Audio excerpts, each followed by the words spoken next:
Labrīt visiem! Šodienas tēma – ēdīsim veselīgi. Izaicinājums ēst veselīgi un pilnīgi noraidīt visus cukurus.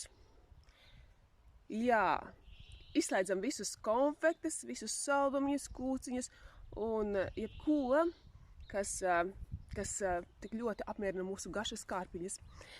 Bet varam atstāt arī kādu auglīti. Bet neaizraujamies, jo, piemēram, banānos ir ļoti daudz cukurs, ābolos mazāk. Jā, tos mēs atļaujamies, bet pārējos izslēdzam. Tad arī ēdam pēc iespējas vairāk dārziņus un izslēdzam pēc iespējas vairāk ceptos ēdienus, kas ir cepti eļļā, jeb, kas ir omega 6 saucās, transskābes, kas ir eļļā cepti.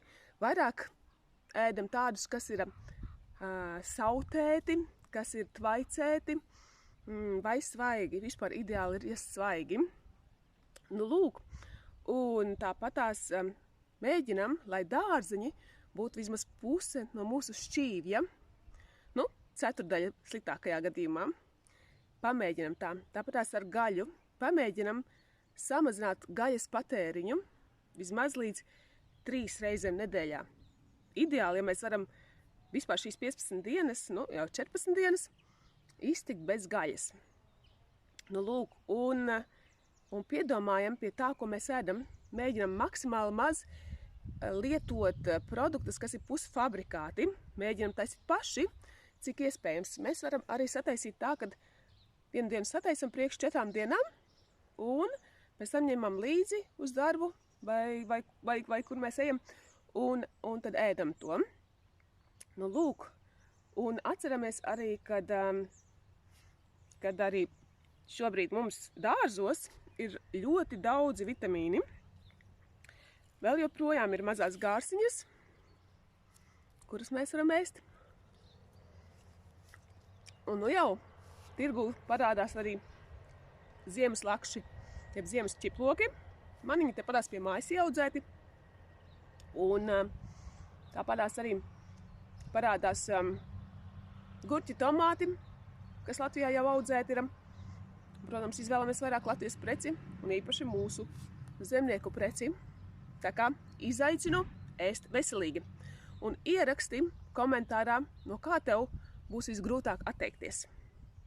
Man personīgi saldumi ir sākuši garšot, bet ziniet, kā saldumi sabojā reāli visu. Pat visas grumbas metās no saldumiem. Pārsvarā lielākā daļa slimību sākums ir vai nu saldumi, vai nu sāls pārāk liels. Tad arī sāli mēģinam samazināt un mēģinam lietot Himalaju sāli.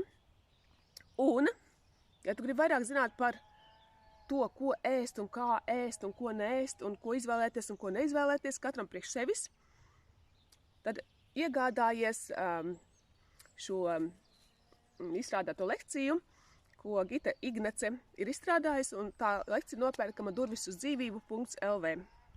Bet katrā ziņā katram mums ir jāieklausās sevi iekšā, kas mūsu organismam patīk un kas ne.